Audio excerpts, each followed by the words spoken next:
Hello friends, இந்த வீடியோவில் நம்ம எதை பற்றி பார்க்க போகிறோம் அப்படின்னா, நீங்கள் இப்போ உங்களோட கோடிங் ஜேர்னியை ஸ்டார்ட் பண்ணலாங்கிற பாயிண்ட்டுக்கு வந்துட்டீங்க. அதாவது கோடிங் எப்படி படிக்கிறது அப்படிங்கிற லேர்ன் பண்ணலாம் அப்படிங்கிற ஒரு டிசிஷன் எடுத்துட்டீங்க அப்படின்னா, ஸோ எப்படி செல்ஃப் லேர்ன் பண்ணுறது, எப்போ கோர்ஸ் ஜாயின் பண்ணணும், எப்படி நீங்கள் படிக்கிற விஷயங்கள் எல்லாத்தையும் டாக்குமெண்டேஷன் பண்ணணும், எப்படி நீங்கள் இன்டர்வியூவுக்கு ப்ரிப்பேர் பண்ணணும், இந்த மாதிரியான உங்களோட கோடிங் ஜேர்னி, நீங்கள் கோடிங் எப்படி படிக்கணுங்கிற ஒரு கம்ப்ளீட் ரோட் மேப் வீடியோ தான் இது. ஸோ நீங்கள் இப்போ தான் கோடிங் படிக்க ஆரம்பிக்கிறீங்க அப்படின்னா இந்த வீடியோவை டில் என் வரையும் பாருங்கள். உங்களுக்கு நிறைய ஐடியா கிடைக்கும், இப்படிலாம் படித்தா ஈஸியாக போயிடலாம் அப்படின்ட்டு. ஓகேங்களா? ஸோ என்னோட நேம் பார்த்தீங்கன்னா நவீன்குமார். நான் மோர் தென் 1+ இயர்ஸ் ஐடியில் ஹெச்ஆராக ஒர்க் பண்ணிட்டு இருக்கேன் ஃப்ரெண்ட்ஸ். ஸோ நான் டே பை டே நான் லேர்ன் பண்ணுற விஷயங்களை நம்மளோட சேனலில் வீடியோவை போஸ்ட் பண்ணிட்டு இருக்கேன். ஸோ நீங்கள் ஐடிக்குள்ளே வரணும்னு நினைக்கிறீங்க, ஆல்ரெடி ஐடியில் ஒர்க் பண்ணிட்டு இருக்கீங்க அப்படின்னா நம்மளோட சேனலை சப்ஸ்கிரைப் பண்ணி வச்சுங்க. Let get into the video. So நீங்கள் இப்போ கோடிங் படிக்கணும்னு ஆரம்பிச்சிட்டிங்க அப்படின்னா ஒவ்வொரு பர்சனுமே டிஃப்ரெண்ட் கேட்டகரி தான்,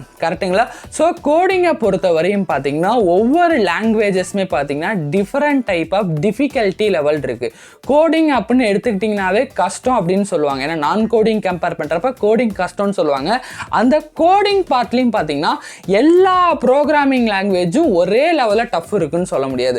ஒரு ப்ரோக்ராமிங் லாங்குவேஜ் ரொம்ப ஈஸியாக இருக்கும், ஒன்று ரொம்ப டஃப்பாக இருக்கும். ஸோ உங்களுக்கு பர்சனலாக நீங்கள் உங்களோட பேக்ரவுண்டை வச்சு தான், நீங்கள் என்ன படிச்சிருக்கீங்க பேக்ரவுண்டை வச்சு தான் நீங்கள் டஃப்பாக இருக்கிற சைடு போகலாமா இல்லை ஈஸியாக இருக்கிற சைடு போகலாமா அப்படிங்கிறத சூஸ் பண்ணணும். ஓகேங்களா? ஃபார் எக்ஸாம்பிளுக்கு நீங்கள் நான் ஐடி பேக்ரவுண்ட் ஒரு மெக்கானிக்கல் ஸ்டூடெண்ட்டாக இருக்கீங்க இல்லை சிவில் ஸ்டூடெண்ட்டாக இருக்கீங்கன்னா நமக்கு கம்ப்யூட்டரோட பேசிக்ஸ் பார்த்தீங்கன்னா பெருசாக ஸ்ட்ராங்காக இருக்க மாட்டோம். அப்படிங்கிற பட்சத்தில் நம்ம டஃப்பான ஒரு ப்ரோக்ராமிங் லாங்குவேஜை சூஸ் பண்ணிட்டோம் அப்படின்னம்னா அதை படித்து அதில் சைன் ஆகி காம்பீட்டேட் ஆகி நல்ல சேலரி வாங்குறது ரொம்ப கஷ்டம்.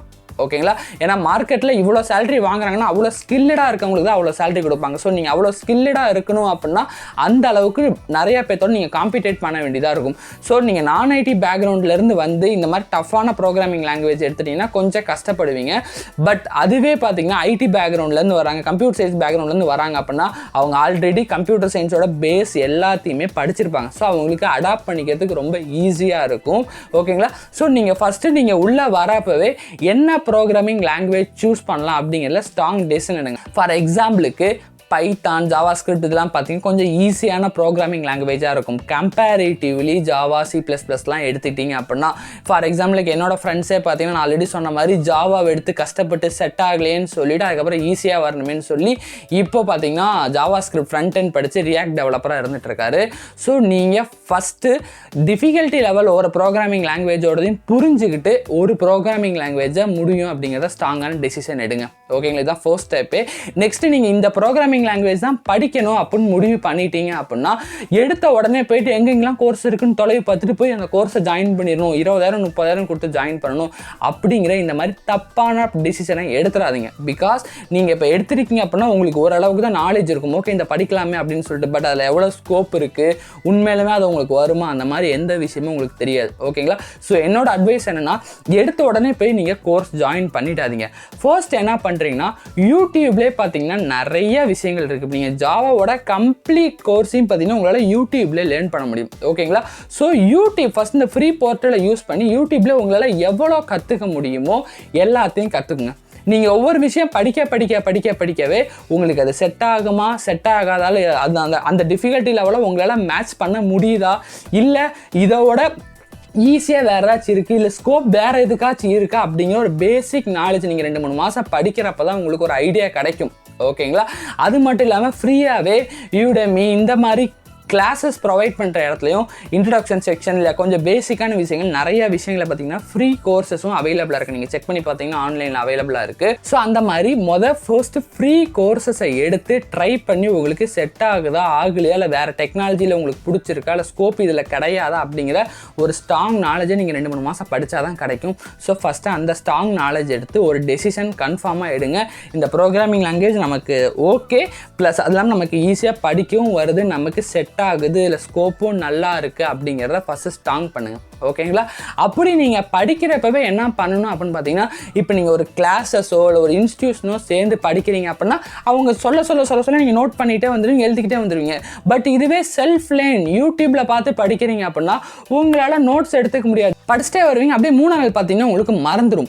ஸோ இப்படி இருக்கிறதுக்கு நீங்கள் என்ன பண்ணணும் அப்படின்னா படிக்க நோட்ஸ் எடுக்கணும். ஃபார் எக்ஸாம்பிளுக்கு இப்போ ஒரு 2 மணி நேரம் யூடியூப் வீடியோ இருக்குன்னா ஃபர்ஸ்ட் அந்த 2 மணி நேரம் வீடியோவை ஃபுல்லாக உட்காந்து பார்த்துடுங்க.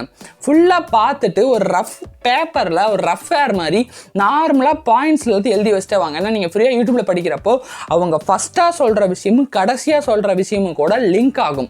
நீங்கள் ஃபஸ்ட்டு இருக்க அந்த 10 நிமிஷத்தையே புரிஞ்சுக்கணும் உட்காந்தா நீங்கள் படிக்கிறதுக்கு ரொம்ப டைம் எடுத்துரும். ஸோ ஃபஸ்ட்டு வீடியோவை ஃபுல்லாக பார்த்துட்டு ஒரு ரஃப் காப்பி மாதிரி எடுத்து ஒரு பேசிக் அண்டர்ஸ்டாண்டிங் அந்த வீடியோவில் கம்ப்ளீட்டாக என்ன சொல்ல வராங்கன்னு புரிஞ்சுக்கிட்டு அதுக்கப்புறமே செகண்ட் டைம் அந்த வீடியோவை பார்த்து உங்களுக்கு ரியலாகவே நீங்கள் எழுதி வைக்கணும்னு நினைக்கிற அந்த ஒரு நோட்டில் பாயிண்ட் பை பாயிண்டாக ப்ரீஃபாக எழுதி வச்சுட்டே வாங்க. ஓகேங்களா? எடுத்த உடனே ப்ரீஃபாக எழுதணும், ஒரே நோட் போடாதீங்க. ஃபஸ்ட்டு ரஃபாக ஒரு பேப்பரில் எழுதி வச்சுட்டு அந்த பாயிண்ட்லேருந்து நீங்கள் படிக்கணும்னு சொல்லக்கூடிய அந்த நோட்டில் எழுதி வச்சுட்டே வாங்க. ஓகேங்களா? ஸோ இப்படி நீங்கள் பார்த்துட்டே வரப்போ டக்குன்னு உங்களுக்கு ஏதாவது கான்செப்ட் மறந்தாலும் நீங்கள் போய் பார்த்துக்கலாம். அதே மாதிரி நான் மற்ற டெவலப்பர்ஸ்கிட்ட பேசின வரையுமே அவங்கள்ட்ட இந்த மாதிரி படிக்கிறப்போ ஏதாச்சும் டிப்ஸ் கொடுக்கணுமா அப்படின்னு கேட்ட வரையும் அவங்க சொன்ன ஒரு விஷயம், யாருமே டாக்குமெண்டேஷன் பண்ணுறதில்ல, டாக்குமெண்டேஷன் பண்ணி வைக்க சொல்லுங்கள் ப்ரோ அப்படின்னு சொன்ன விஷயம் தான். ஸோ டாக்குமெண்டேஷன்னா என்ன அப்படின்னு பார்த்தீங்கன்னா, இப்போ ஒரு 100 கான்செப்ட் 200 கான்செப்ட் நிறைய உள்ள படிச்சிருப்பீங்க. ஓகே, நிறைய விஷயங்கள் கான்செப்ட் தாண்டி நிறைய விஷயங்கள் உள்ளே படிச்சிருப்பீங்க. அந்த 200 விஷயத்தில் ஒரு 20-30 விஷயம் தான் இப்போ கம்பெனிஸில் ஒர்க் பண்ண போகிறீங்க. பேசிக்காக அதில் தான் அதிக பார்ட் இருக்கும். ஓகேங்களா? மீதி பார்ட் எல்லாமே பெருசாக யூஸ் பண்ண மாட்டீங்க ஸ்பெசிஃபிக்காக அந்த ப்ராஜெக்டில். அதுவே நீங்கள் வேறு கம்பெனி 1 வருஷம் கழித்து போகிறீங்க அப்படின்னா மேபி அங்கே அந்த பார்ட் யூஸ் பண்ணுறதுனால உங்களுக்கு இன்டர்வியூ இடத்துல அப்படிப்பட்ட கொஷின் கேட்கலாம். அதே மாதிரி நீங்கள் நோட்டில் எழுதி வச்சுருக்கீங்க அப்படின்னா டக்குன்னு அந்த வீடியோ ஒரிஜினல் வீடியோவில் போய் ரெஃபர் பண்ணிக்கிறதோ இல்லை நீங்கள் எந்த வெப்சைட்டை பார்த்து படிச்சிங்கிறதோ நீங்கள் நோட்டில் மென்ஷன் பண்ணி வச்சு டக்குன்னு ஈஸியாக ஆக்சஸ் பண்ணுறதுக்கு கஷ்டமாக இருக்கும். அதனால் நீங்கள் டாக்குமெண்டேஷன் பண்ணி வைக்கணும். டாக்குமெண்டேஷன் எதில் பண்ணணும் அப்படின்னா ஒரு வேர்ட்லேயோ இல்லை எக்ஸல்லையோ பண்ணி வச்சுக்கோங்க. எப்படி பண்ணுறதுனா, நீங்கள் ஃபைனல் அவுட்புட்டாக ஒரு நோட்டில் எழுதியிருப்பீங்களா, வீக்லி ஒன்ஸ் படித்தது எல்லாத்தையுமே அந்த எக்ஸலில் அந்த டாபிக்ஸ் போட்டு அந்த எந்த வீடியோ பார்த்து படிச்சிங்க அது எத்தனை நிமிஷத்தில் வருதுங்கிறத முத கொண்டு டைப் பண்ணி ஸ்டோர் பண்ணி வச்சுக்கோங்க எக்ஸலில் ஃபுல்லுமே. வீக்லி பண்ணிட்டே வந்தீங்கன்னா உங்களுக்கு அது லைஃப் டைம் யூஸ் ஆகும்.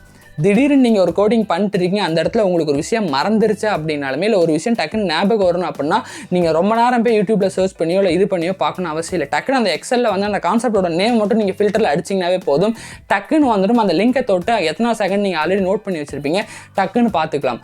அதே மாதிரி இன்டர்வியூ ப்ரிப்பரேஷனுக்குமே என்னென்ன கான்செப்ட்லாம் பார்க்கணுமோ நீங்கள் டக்குன்னு பார்த்துக்கலாம். ஸோ நீங்கள் நார்மலாக நோட்லேயும் எழுதுவீங்க ப்ளஸ் டாக்குமெண்டேஷனும் பண்ணி வைங்க நீங்கள் செல்ஃப் லேர்ன் எடுக்கிறப்போ. இந்த 2 விதமான லேர்னிங் பாத்தில் நீங்கள் நோட் பண்ணி வைக்கக்கூடிய விஷயங்கள் ரொம்ப இம்பார்ட்டண்டான விஷயம். ஓகே, இப்போ நீங்கள் என்ன ப்ரோக்ராமிங் சூஸ் பண்ணிட்டீங்க, அதில் ஸ்ட்ராங்காக இதுதான் போக போகிறீங்க, உங்களுக்கு அது செட்டும் ஆகிடுச்சு, ப்ளஸ் அதை படிக்கவும் ஆரம்பிச்சிட்டிங்க, ஒரு 2-3 மாதம் ஆகிடுச்சு, ஒரு ஓவராலாக எல்லா டாப்பிக்கும் கவர் பண்ணிட்ட மாதிரி உங்களுக்கு ஒரு திங்கிங் இருக்குது. பட் நிறையா டவுட்ஸும் உங்களுக்கு இருக்குது அப்படின்னா இந்த ஸ்டேஜில் தான் நீங்கள் பார்த்தீங்கன்னா போயிட்டு ஒரு கோர்ஸ் ஜாயின் பண்ணணும். ஏன்னா எந்த ஒரு ஃப்ரெஷராக நீங்கள் உள்ளே வரப்போ உங்களுக்கு ஒரு ஆடட் அட்வான்டேஜாக இன்டர்வியூலையோ இல்லை நீங்கள் நார்மலாக ரெக்ரூட்டர்ஸ்லேருந்து உங்களுக்கு ஹெச்ஆர் சைட்லேருந்து கால் வரப்போவே சர்டிஃபிகேஷன் இருக்கான்னு கேட்பாங்க. ஸோ நீங்கள் ப்ராப்பராக செல்ஃப் லேர்ன் எடுத்துருக்கிறத தாண்டி அதை கம்பெனி சைடில் உங்களுக்கு தெரியும் அப்படின்னு ஜஸ்ட் இன்டர்வியூ அட்டன் பண்ணுறதுக்கே பார்த்தீங்கன்னா உங்களுக்கு ப்ரூஃபாக சர்டிஃபிகேஷன் முடிச்சா தான் எடுப்பாங்க மோஸ்ட்லி நிறைய கம்பெனி சைடில். ஓகேங்களா? அதனால் நீங்கள் ஒரு சர்டிஃபிகேஷன் பண்ண ட்ரை பண்ணுங்கள். சர்டிஃபிகேஷன் மீன்ஸ் ஒவ்வொரு இதுக்குமே டிஃப்ரெண்ட்டாக அவங்களே அஃபீஷியலாக சர்டிஃபிகேஷன் வச்சுருப்பாங்க. நீங்கள் ஜஸ்ட் ஒரு கோர்ஸோ இல்லை இன்ஸ்டியூஷன்லேயே போய் ஜாயின் பண்ணுங்கள். ஓகேங்களா? ஜாயின் பண்ணிங்கன்னா ஆல்ரெடி உங்களுக்கு ஒரு நாலேஜ் இருக்கும், நிறைய ரஃபாக படித்து ஒரு ஓவரால் நாலேஜ் இருக்கும். ஓகேங்களா? நீங்கள் இன்ஸ்டியூஷன் போய் ஃபஸ்ட்டாக ஜாயின் பண்ணாமல் ஏன் இப்போ ஜாயின் பண்ணணும்னு சொல்கிறேன்னா, நீங்கள் ஃபஸ்ட்டு எடுத்தோன்னே போய் இன்ஸ்டியூட் ஜாயின் பண்ணிட்டீங்க அப்படின்னா மேபி உங்களுக்கு அந்த இது செட் ஆகாது அப்படின்னு தோணிடுச்சு அப்படின்னா நீங்கள் கட்டின மணி வேஸ்ட்டாக போயிடும். ஃபார் எக்ஸாம்பிள் நீங்கள் ஜாவாக்கு போயிட்டு ஒரு 40,000-50,000 கட்டிட்டீங்க கோர்ஸுக்கு, பட் உங்களுக்கு ஒரு மாதம் கழிச்சு பிடிக்கல, செட் ஆகலை, இல்லை வேறு ஏதாச்சும் படிக்கலான்னு தோணுதுனாலும் உங்களால் முடியாது. ஐயோ 50,000 கட்டிட்டோமே, என்ன தான் ஆனாலும் இங்கேயே இருந்தாகணும் அப்படிங்கிற ஒரு லாக் ஆகிடுவீங்க. ஸோ அதனால தான் சொல்கிறேன் ஃபஸ்ட்டு யூடியூப்ல நல்லா 2-3 மாதம் லேர்னிங் எடுத்துகிட்டு உள்ளே போனீங்க அப்படின்னா நீங்கள் லாக்கும் ஆக மாட்டீங்க, ப்ளஸ் உங்களுக்கு நிறைய விஷயங்கள் ஆல்ரெடி டவுட்ஸும் இருக்கும், ப்ளஸ் நிறைய லேர்ன் பண்ணியிருப்பீங்க. இப்போ கிளாஸஸ் போகிறீங்க அப்படின்னா ஒரு 20 பேர் 30 பேர் 40 பேர் உங்க கூட படிப்பாங்க, அவங்க ஒரு சிலபஸ் வச்சுருப்பாங்க, அந்த சிலபஸை மட்டும்தான் உங்களுக்கு எடுப்பாங்க. பட் நீங்கள் யூடியூப் பார்த்து நிறைய சேனலை பார்த்து நிறைய விஷயம் படிச்சிருக்கப்போ உங்களுக்கு இந்த இடத்துல டவுட் இருக்கும். அப்போ நீங்கள் கேட்கலாம் இந்த கான்செப்ட் எப்படி, அது எப்படி, இது எப்படின்னு சொல்லி அவங்கள்ட்ட நீங்கள் நிறைய டவுட்ஸ் கேட்டு தெரிஞ்சுக்க முடியும். அதனால தான் ஃபஸ்ட்டு பேசிக்காகவே யூடியூப்பில் நல்லா லேர்ன் பண்ணிவிட்டு 1 month 2 months கழித்து கோர்சஸ் சைட் போங்கன்னு நான் சொல்கிறேன். ஓகேங்களா? கோர்சஸ் சைட் போகிறோமே இப்போ நிறைய க்ளோசஸ் பார்த்தீங்க அப்படின்னா பிளேஸ்மெண்ட்டோடைய 100 முடிச்சிங்கன்னா 100% பிளேஸ்மெண்ட்டோடைய தர கோர்சஸும் நிறைய ப்ரொவைட் பண்ணிகிட்டு இருக்காங்க. ஸோ முடிஞ்ச அளவுக்கு அந்த மாதிரி எடுக்கவும் கூட நீங்கள் ட்ரை பண்ணி ஈஸியாக பிளேஸ் ஆக பாருங்கள். ஓகேங்களா? ஸோ இப்படி அந்த ப்ரோக்ராமிங் லாங்குவேஜை நீங்கள் ஒரு வாட்டி யூடியூப்பில் ஒரு வாட்டி கிளாஸில் மாதிரி 2-3 வாட்டி நீங்கள் படிக்கிறப்போ செம்ம ஸ்ட்ராங்காக இருப்பீங்க. பட் அந்த மாதிரி வைடாக தெரிஞ்ச விஷயத்தை வச்சு நீங்கள் இன்டர்வியூ போனீங்கன்னா கிராக் பண்ணுறது கொஞ்சம் கஷ்டமாக இருக்கும். ஏன்னா இன்டர்வியூ சைடில் உங்களுக்கு கேட்கக்கூடிய விஷயங்கள் கொஞ்சம் டிஃப்ரெண்ட்டாக இருக்கும். அந்தளவுக்கு டெப்த்தாக கேட்க மாட்டாங்க. ஏன்னா ஃபார் எக்ஸாம்பிளுக்கு நீங்கள் இந்த லாங்குவேஜை ஃபுல்லாக கற்றுருக்கீங்கன்னா ஒரு பெரிய ப்ராஜெக்ட் இருக்குன்னா அந்த ப்ராஜெக்டை 4-5 பிரித்து சீனியர் டெவலப்பர்கிட்ட கொடுப்பாங்க.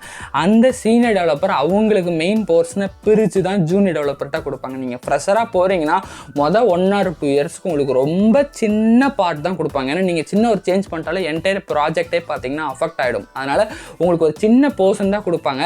அதனால் அந்த சின்ன போர்ஷனை பற்றியுள்ள ஜென்ரலான கொஷின்ஸ் தான் இன்டர்வியூவில் உங்களுக்கு அதிகமாக கேட்பாங்க. ஸோ அதுவும் இல்லாமல் நீங்கள் இன்டர்வியூக்கு ப்ரிப்பேர் பண்ணுறப்ப இப்போ நீங்கள் ஜாவா ப்ரோக்ராமிங் லாங்குவேஜ் அப்படின்னா அந்த லாங்குவேஜை மட்டும் படிச்சுட்டு இன்டர்வியூ போனீங்கன்னா அதோட சேர்த்து கம்பெனி சைடில் அடிஷ்னலாக எக்ஸ்பெக்ட் பண்ணுவாங்க. என்ன எக்ஸ்பெக்ட் பண்ணுவாங்கன்னா உங்களுக்கு வேறு என்னென்ன மாதிரியான டேட்டா பேஸஸ் தெரிஞ்சிருக்கு, இல்லை வேறு என்னென்ன மாதிரியான விஷயங்கள் உங்களுக்கு அடிஷ்னலாக தெரிஞ்சிருக்கு அப்படிங்கிறத பார்ப்பாங்க. வெறும் நீங்கள் ப்ரோக்ராமிங் லாங்குவேஜை மட்டும் வச்சு எடுத்துகிட்டு போனீங்க அப்படின்னா இன்டர்வியூ கிராக் பண்ணிட முடியாது. அதேமாதிரி டேட்டா பேஸஸ் சர்வீசஸ் அந்த மாதிரி விஷயங்களில் நீங்கள் டெப்த்தாக பார்க்கணும் அப்படிங்கிறது கிடையாது. ஜஸ்ட் பேசிக்காக அந்த கான்செப்டில் என்ன டேட்டா பேஸ்னால் என்னென்ன டேட்டா பேஸஸ் இருக்குது, எந்த டேட்டா பேஸ் ஜாவாவோட சப்போர்ட் பண்ணுது, அது எதுக்கு யூஸ் ஆகுது, அந்த மாதிரி ஜஸ்ட்டு நீங்கள் பேசிக் கான்செப்ட் தெரிஞ்சு வச்சுருந்தீங்கன்னாவே போதும். அதை பற்றின அந்த கான்செப்டை நீங்கள் எக்ஸ்பிளைன் பண்ணுற அளவுக்கு தெரிஞ்சிருந்தால் போதும். அதை நீங்கள் ஒர்க் பண்ணி பார்த்துக்கணும்னு கூட அவசியம் கிடையாது. ஓகேங்களா? ஸோ அடிஷ்னலாக ஜஸ்ட் லாங்குவேஜஸ் மட்டும் படிச்சுட்டு நீங்கள் இன்டர்வியூ போகாதீங்க. அதோட தெரிய சப்பாக நிறைய விஷயங்கள் இருக்கும், ஃப்ரேம் ஒர்க்ஸ் நிறைய விஷயங்கள் இருக்கும், அதையும் சேர்த்து படிச்சுட்டு போங்க. ஃபார் எக்ஸாம்பிள் ஜாவா அப்படின்னா ஜாவா ப்ரோக்ராமிங் லாங்குவேஜ் தாண்டி spring boot, micro service, hibernate plus இந்த மாதிரி எல்லா விஷயங்களும் அதுக்கு சப்போர்ட்டிங் டூல்ஸ். இந்த சப்போர்ட்டிங் டூல்ஸை நீங்கள் படிச்சுட்டு போனால் அப்படின்னா தான் மற்றவங்களை தாண்டி உங்களால் இன்டர்வியூ ஈஸியாக கிராக் பண்ண முடியும். ஸோ கன்க்ளூஷனாக எப்படி லாங்குவேஜை சூஸ் பண்ணணும் அப்படிங்கிறதுல இருந்து எப்படி இன்டர்வியூக்கு ப்ரிப்பேர் பண்ணணும், எப்படி டாக்குமெண்டேஷன் பண்ணணும், இந்த மாதிரி எல்லா விஷயத்தையும் இந்த வீடியோவில் பார்த்துருப்போம். ஸோ நீங்கள் ஃபஸ்ட் ஸ்டாண்டர்ட்லேருந்து 12th வரையும் படிச்சிருப்பீங்க, 12th முடித்தோன்னே காலேஜ் முடிச்சிருப்பீங்க. அந்த ஒரு விஷயம் உங்களுக்கு சம்பாதிச்சு தராத ஒரு விஷயம். இந்த கோர்சஸ் நீங்கள் முடிக்கிறீங்க இல்லை இந்த ஒரு ஸ்பெசிஃபிக் ஸ்கில்லை லேர்ன் பண்ணுறீங்க அப்படின்னா அது உங்களுக்கு அப்படியே மணியாக கன்வெர்ட் பண்ணி கொடுக்கும். ஃபார் எக்ஸாம்பிளுக்கு நீங்கள் நார்மலாக காலேஜ் முடிச்சுட்டு வேலைக்கு போகிறீங்க அப்படின்னா ஒரு 15,000 வேலைக்கு ஏதோ ஒரு வேலைக்கு தான் போக முடியும். பட் இந்த கோர்சஸ் ஒரு ஸ்கில்லை டெவலப் பண்ணிட்டு போகிறீங்கன்னா நீங்கள் அந்த ஸ்பெசிஃபிக் ஸ்கில்லை ஒர்க் பண்ணுறப்ப உங்களுக்கு 30,000 20,000 ஃப்ரெஷருக்கு சேலரி தரத்துக்கான வேல்யூ அதிகமாக இருக்குது. ஸோ அவ்வளோ இம்பார்ட்டண்டான ஒரு விஷயம் தான் பார்த்தீங்கன்னா இந்த ஸ்கில்லை நீங்கள் லேர்ன் பண்ணுறது. என்ன தான் நீங்கள் காலேஜ் வரைக்கும் படிச்சனாலும் இந்த ஸ்கில்லில் நீங்கள் ஸ்ட்ராங்காக இருக்க ட்ரை பண்ணுங்கள். ப்ளஸ் இந்த ஸ்கில்லை நீங்கள் லேர்ன் பண்ணுறப்ப உங்களுக்கு ரியலாகவே கஷ்டமாக தான் இருக்கும். ஸோ கிவ் அப் பண்ணிடாதீங்க. ஏன்னா அது ஒரு விஷயம் மூலியமாக தான் உங்களுக்கு மணி லைஃப் டைம் கிடைக்க போகுதுன்னா கண்டிப்பாக டிஃபிகல்ட்டாக தான் இருக்கும். அதை எப்படியாச்சும் ஒர்க் அவுட் பண்ணி மாஸ்டர் பண்ண ட்ரை பண்ணுங்க. ஏன்னா எனக்கு தெரிஞ்ச நிறைய பேர் படிக்கணும்னு உள்ளே போகிறாங்க, படிக்கிறாங்க, ப்ளஸ் முடிய மாட்டேங்குதுன்னு கஷ்டப்பட்டு கிவ் அப் பண்ணிடுறாங்க. ஸோ அந்த மாதிரி நீங்கள் பண்ணாமல் எப்படியாச்சும் புஷ் பண்ணி மூவ் பண்ணி படித்து லேர்ன் பண்ண ட்ரை பண்ணுங்க guys. ஓகேங்களா? ஸோ இந்த வீடியோ உங்களுக்கு ரொம்ப யூஸ்ஃபுல்லாக இருந்திருக்கும்னு நினைக்கிறேன். இந்த வீடியோவை டில் என் வரையும் பார்த்துக்கு ரொம்ப தேங்க்யூ ஸோ மச் guys. இதே மாதிரி உங்களுக்கு ஐடி ஜாப் ரிலேட்டடான வீடியோஸ் உங்களுக்கு வேணும் அப்படின்னா நம்மளோட சேனலை சப்ஸ்கிரைப் பண்ணி வச்சுங்க. அந்த வீடியோக்கு ஒரு லைக் பட்டன் தட்டி வர முடியுமா எனக்கு மோட்டிவாக நெக்ஸ்ட் வீடியோ பொறுத்துக்கு எனக்கு சப்போர்ட்டிவாக இருக்கும் ஃப்ரெண்ட்ஸ். உங்களுக்கு வேறு ஏதாச்சும் டவுட்ஸ் இருக்குன்னா நீங்கள் நம்ம கமெண்ட் செக்ஷனில் மென்ஷன் பண்ணுங்கள். ஸோ உங்கள் ஃப்ரெண்ட்ஸ் ஏதாச்சும் கோடிங் ஜேர்னியை ஸ்டார்ட் பண்ண போகிறாங்க அப்படின்னா அவங்களுக்கு இந்த வீடியோவை ஷேர் பண்ணிவிடுங்க. ஓகேங்களா? So thank you so much guys. This is your HR Naveen signing off.